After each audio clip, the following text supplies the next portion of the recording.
السلام علیکم ورحمۃ اللہ وبرکاتہ نحمده ونصلی علی رسولہ الکریم اما بعد. محترم عزیزو، حضرت سلمان فارسی رضی اللہ عنہ ایک صحابی گزرے ہیں. آپ ایران میں رہتے تھے اور آتش پرست تھے. آپ کے جو والد محترم تھے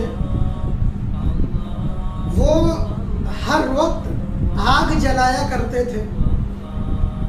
ان کا ایک ہی کام تھا، بس وہ آگ جلایا کرتے تھے اور اس کی پوجا کرتے تھے. آگ میں لکڑیاں ڈالنا ان کا کام تھا، اس لیے کہ کہیں میرا خدا بجھ نہ جائے. اس وجہ سے وہ بس لکڑیاں ڈالا کرتے تھے. تو حضرت سلمان فارسی یہ چھوٹے سے بالکل بچے تھے، چھوٹے سے تھے. ایک مرتبہ ان کے والد بیمار ہو گئے تو یہ چھوٹے سے بچے تھے. ان سے ان کے والد نے کہا کہ جاؤ فلاں جگہ سے کچھ پیسے لے کر آ جاؤ اور سیدھے جانا سیدھے آنا، کہیں رکنا مت. اب یہ کبھی گھر سے تو نکلے نہیں تھے، باہر کی دنیا دیکھی نہیں تھی، کسی سے تعلق نہیں تھا، نہ کسی کو جانتے تھے، نہ محلہ نہ گلی گاؤں کچھ نہیں جانتے تھے. یہ چھوٹے سے بچے تھے. تو یہ جب نکلے ہیں تو راستے میں ایک راہب مل گیا، عیسائیوں کا عالم تھا. وہ ملا تو اس سے انہوں نے راستہ پوچھا. اس شخص نے راستہ بتا دیا، لیکن کچھ باتیں ادھر ادھر کی ہوئی تو ایک تعلق سا بن گیا. جب حضرت سلمان فارسی کا تعلق اس راہب سے ہو گیا تو پھر اس راہب نے یہ کہا کہ فلاں جگہ میرا چرچ ہے، جب کبھی موقع ملے تو آ جایا کرو میرے پاس. تو انہوں نے بھی کہہ دیا ٹھیک ہے، مجھے جب موقع ملے گا تو میں آپ کے پاس آ جایا کروں گا. تو حضرت سلمان فارسی جب بھی کبھی جاتے ادھر ادھر تو اس راہب سے ملاقات کر لیتے. جب یہ راہب کے پاس جانے لگے تو اس راہب نے عیسائیت کی تعلیم دی، کچھ باتیں بتائی. تو ان کو وہ باتیں بڑی اچھی لگیں. اب چونکہ عیسائی مذہب بھی اس وقت سچا مذہب تھا، لہٰذا انہوں نے یہ سوچا کہ جب یہ سچا مذہب ہے اور اتنا اچھا مذہب ہے تو کیوں نہ اس مذہب کو قبول کر لیں. تو سلمان فارسی کہنے لگے کہ مجھے عیسائی مذہب کی تعلیم حاصل کرنی ہے،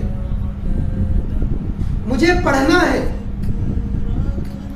تو وہ عیسائی کہنے لگا کہ فلاں شہر میں بڑے عالم ہیں، آپ ان کے پاس چلے جاؤ تو وہ آپ کو پڑھا دیں گے. تو یہ کہنے لگے کہ ٹھیک ہے، میں چلا جاؤں گا اور میں پڑھوں گا تو کچھ سنور جاؤں گا، کچھ آ جائے گا مجھے. تو راہب کہنے لگا کہ فلاں وقت میں قافلہ جائے گا تو تم اس کے ساتھ روانہ ہو جانا. تو یہ کہنے لگے ٹھیک ہے، ابھی تو میں گھر چلا جاتا ہوں اور جہاں گھر پہنچوں گا تو پھر ہمارے کو کام میں لگا دیا جائے گا، اور وہ کام بھی آگ جلانے کا، کہ ہمیں آگ پر لگا دیا جائے گا کہ لکڑیاں ڈالو، آگ بجھنی نہیں چاہیے. تو میں اس کام میں لگا رہوں گا، لہٰذا آپ مجھے اطلاع کر دینا. جب قافلہ جانے لگے تو جانے سے پہلے مجھے اطلاع کر دینا تو میں آ جاؤں گا. اور اس قافلے کے ساتھ چلا جاؤں گا۔ چنانچہ جب قافلہ روانہ ہونے لگا تو اس یہودی عالم نے ایک رابطے کے لیے کسی شخص کو بھیجا، تو اس نے خبر دے دی کہ فلاں وقت قافلہ جا رہا ہے، آپ آ جانا۔ تو یہ تشریف لے آئے اور اس قافلے کے ساتھ شہر کے لیے روانہ ہو گئے۔ اب جب شہر پہنچے تو جس عالم کا پتہ بتایا تھا اس عالم کے پاس جب پہنچے تو وہ عالم بڑی عمر کا تھا، تو یہ پریشان ہو گئے کہ یہ تو کافی بڑی عمر کے ہیں اور بیمار بھی ہیں، لیکن آپ تو پڑھنے آئے تھے، آپ نے ان سے 1 سال تعلیم حاصل کی، 1 سال پڑھا، اس کے بعد وہ عالم بیمار ہو گئے اور انتقال ہو گیا۔ اب یہ پریشان ہو گئے کہ اب میں کیا کروں، جن سے میں پڑھنے آیا تھا ان کا انتقال ہو گیا، میری پڑھائی کا کیا ہوگا؟ تو یہ پتہ کرتے کرتے ایک اور عالم کے پاس پہنچے، یہ ان سے بڑے عالم تھے، ان کے پاس پہنچے تو یہ بھی بوڑھے تھے، ان کی عمر بھی زیادہ تھی، کچھ عرصے تک ان سے تعلیم حاصل کی، یہ بھی بیمار ہو گئے اور ان کا بھی انتقال ہو گیا۔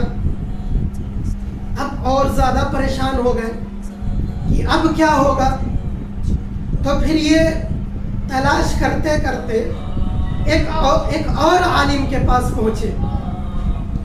اللہ کا کرنا ایسا ہوا کہ وہ عالم بھی بڑی عمر کے اور وہ بھی بیمار، تو اب یہ پریشان ہو گئے اور رونے لگے کہ یہ کیا معاملہ ہے، یہ کیا ماجرا ہے کہ میں جس کے پاس جاتا ہوں ایک تو وہ بڑی عمر کے ملتے ہیں اور جس سے میں پڑھنے جاتا ہوں وہ دنیا کو چھوڑ کر چلے جاتے ہیں، یہ ماجرا کیا ہے؟ تو وہ تیسرے عالم وہ کہنے لگے کہ آپ کو پریشان ہونے کی ضرورت نہیں ہے، آپ گھبرائے نہیں، میں آپ کو ایک بات بتاتا ہوں، وہ یہ کہ اب آپ کو کسی استاد کی ضرورت نہیں ہے، آپ کو کسی سے پڑھنے کی ضرورت نہیں ہے، بلکہ اب وقت آ گیا ہے کہ فلاں شہر میں فلاں جگہ نبی آخر الزمان محمد الرسول اللہ صلی اللہ علیہ وسلم تشریف لانے والے ہیں، آپ وہاں چلے جاؤ اور وہاں جا کر آپ ان سے تعلیم حاصل کرنا۔ تو یہ بڑے خوش ہو گئے، تو اس راہب نے آپ صلی اللہ علیہ وسلم کی 2 نشانیاں بتلائی کہ تم جب ملنا تو 2 نشانیاں میں آپ کو بتا دیتا ہوں، آپ اس سے پہچان لینا۔ تو انہوں نے کہا ٹھیک ہے، تو اس راہب نے مدینے کا پتہ بتایا کہ مدینے چلے جاؤ، وہاں وہ آخری نبی تشریف لانے والے ہیں۔ تو آپ کے لیے ایک قافلہ بتایا کہ فلاں قافلہ جا رہا ہے، آپ اس کے ساتھ روانہ ہو جانا۔ چنانچہ یہ قافلہ جا رہا تھا، اس کے ساتھ یہ روانہ ہو گئے مدینے کے لیے۔ اس وقت مدینے کا نام یثرب تھا، یثرب کہا جاتا تھا۔ تو یہ اس قافلے کے ساتھ یثرب کے لیے روانہ ہو گئے۔ تو قافلے والوں نے راستے میں بدعہدی کر دی، یہ سوچنے لگے کہ یہ تو بچہ ہے اور موقع بھی اچھا ہے، موقع اچھا ہے اور یہ بچہ ہے۔ تو کیا یہ کہ جب یہ قافلہ مدینہ پہنچا تو بطور غلام ان کو ایک یہودی کے ہاتھوں بیچ دیا. ان کا کوئی والی تو تھا نہیں, کوئی وارث تو تھا نہیں, تو موقع پا کر ان قافلے والوں نے ان کو ایک یہودی کے ہاتھوں بیچ دیا. ایک یہودی نے ان کو خرید لیا. جب یہ اپنے گھر لے آیا, اور اس یہودی کا ایک باغ بھی تھا کھجور کا, تو دن بھر وہ ان کے باغ میں کام کیا کرتے تھے. ایک مرتبہ ایک درخت پر کھجور کے یہ چڑھے ہوئے تھے, تو اس یہودی کا ایک دوست آیا. آپس میں یہ دونوں باتیں کرنے لگے, تو باتوں باتوں میں اس یہودی نے اس سے کہا کہ سنا ہے مکے سے ایک شخص آیا ہے یہاں جو یہ کہتا ہے کہ میں نبی آخر الزمان محمد الرسول اللہ صلی اللہ علیہ وسلم ہوں, اور یہ نبوت کا دعویٰ کرتا ہے. تو جب یہ بات سلمان فارسی نے سنی, جو کہ پیڑ پر چڑھے ہوئے تھے, تمہارے شوق میں, مارے محبت میں, مارے جوش میں انہوں نے پیڑ سے ہی چھلانگ لگا دیا, اور پاس آ کر کہتے ہیں کہ کون ہے وہ شخص. تو اس یہودی نے جب یہ بات سنی تو زوردار ایک تھپڑ مارا اور کہنے لگا جاؤ اپنا کام کرو. تو اب بیچارے ایک تو پیڑ سے چھلانگ لگا دیا تھا, اس کی تکلیف برداشت کر رہے تھے, دوسرے یہ کہ زوردار تھپڑ مار دیا, اس کی تکلیف برداشت کر رہے تھے. تو اب یہ کیا کرتے, چلے گئے اپنے کام میں لگ گئے. تو یہ سوچنے لگے کہ میں کیا کروں, آخر کیسے پہنچوں.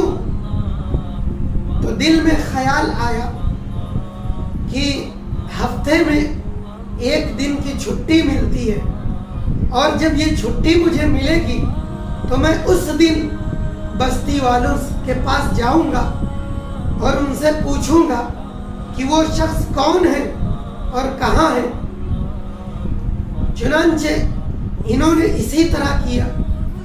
چھٹی ہوئی اور یہ چلے گئے, بستی والوں سے پوچھتے پوچھتے آپ نبی علیہ السلام کے پاس پہنچ گئے. آپ کو دیکھ کر اپنی آنکھوں کو ٹھنڈی کیا, اپنی آنکھوں کو ٹھنڈک پہنچائی. چنانچہ اس یہودی عالم نے آپ کو نبی علیہ السلام کی 2 نشانیاں بتلائی تھیں, اور وہ 2 نشانیاں کیا تھیں. پہلی یہ کہ جو نبی آئیں گے وہ صدقہ نہیں لیں گے, صدقہ قبول نہیں فرمائیں گے. اور دوسری نشانی یہ کہ وہ ہدیہ قبول کر لیں گے. تو ایک دن یہ صدقے ہدیے کا مال لے کر آئے اور کہنے لگے کہ یہ صدقے کا مال ہے, آپ قبول فرما لیجئے. تو نبی علیہ السلام نے ارشاد فرمایا کہ ہم صدقہ نہیں لیتے. تو کچھ دنوں کے بعد آپ ہدیے کا مال لے کر آئے اور کہنے لگے کہ یہ ہدیہ ہے, آپ قبول فرما لیجئے. تو آپ نے قبول کر لیا. تو یہ دونوں نشانیاں پوری ہو گئیں. تو آپ کے دل میں تسلی ہو گئی, آپ نے کلمہ پڑھ کر اسلام قبول کر لیا اور آپ کے غلاموں میں شامل ہو گئے. تو آپ نے اپنے دل کی کیفیت نبی علیہ السلام کو بتلائی. تو آپ نے ارشاد فرمایا کہ تم ہمارے پاس آتے رہا کرو, تو شروع میں انہوں نے اپنے ایمان کو چھپایا ہوا تھا، لیکن یہ چھٹی کے دنوں میں آپ کے پاس آ جاتے اور پورا دن گزار کر چلے جایا کرتے۔ کچھ عرصے کے بعد نبی علیہ السلام کی محبت اتنی غالب آ گئی، محبت نے اتنا جوش مارا کہ یہ آپ کے پاس آئے اور کہنے لگے کہ اب میں آپ سے جدا نہیں ہوں گا، آپ سے الگ نہیں ہو سکتا، میں آپ کو چھوڑ کر نہیں جاؤں گا۔ تو نبی علیہ السلام نے ارشاد فرمایا کہ نہیں، تم جا کر اس یہودی سے پہلے پوچھ لو۔ تو یہ اس یہودی کے پاس گئے اور کہنے لگے کہ مجھے آزاد کر دو، اس کے بدلے میں تم جو رقم مجھ سے مانگ لو میں تمہیں دے دوں گا، یا جو کام کہہ دو وہ کر دوں گا، لیکن مجھے آزاد کر دو۔ تو یہودی بڑا شاطر تھا، بڑا چالاک تھا، بہت تیز تھا، تو کہنے لگا کہ میری 2 شرطیں ہیں، ان شرطوں کو اگر تم پورا کر دو تو میں تمہیں آزاد کر دوں گا۔ تو آپ نے کہا وہ شرطیں کیا ہیں؟ تو کہنے لگا پہلی شرط یہ ہے کہ میرے لیے 300 کھجور کے درخت لگاؤ، جب وہ درخت پھل دینا شروع کر دے تو یہ پہلی شرط پوری ہو جائے گی۔ تو اب اس یہودی کا یہ خیال تھا کہ پہلے تو یہ 300 درخت لگائے گا، اور 300 درخت لگانے کے بعد اس میں کئی سال کے بعد پھل آئے گا، یہ خیال تھا اس یہودی کا۔ اور دوسری شرط یہ کی کہ 300 اوقیہ سونا مجھے دو۔ اب اس یہودی کا یہ خیال تھا کہ 300 اوقیہ سونا یہ کتنا ہوتا ہے کہ اس سے 50 غلام خریدے جا سکتے ہیں، 50 غلام، تو یہ کہاں 50 غلام دے سکے گا؟ اتنا سونا اس کے پاس کہاں ہے؟ تو اس کا یہ خیال تھا کہ یہ نہیں دے سکے گا۔ تو یہ دونوں شرطیں اس نے رکھ دی کہ 300 درخت لگاؤ اور جب وہ پھل دینے لگے، اور 300 اوقیہ سونا مجھے دو، یہ دونوں کام ہو جائیں گے، یہ دونوں شرطیں پوری کر دو گے تو میں تمہیں آزاد کر دوں گا۔ تو یہ دونوں شرطیں آپ نے قبول فرما لی۔ اب آپ نبی علیہ السلام کی خدمت میں تشریف لائے اور فرمانے لگے کہ 2 شرطیں اس نے رکھی ہیں، ایک یہ کہ 300 درخت لگاؤ اور جب پھل دینے لگے تو پہلی شرط پوری ہوگی، اور دوسری شرط کہ 300 اوقیہ سونا۔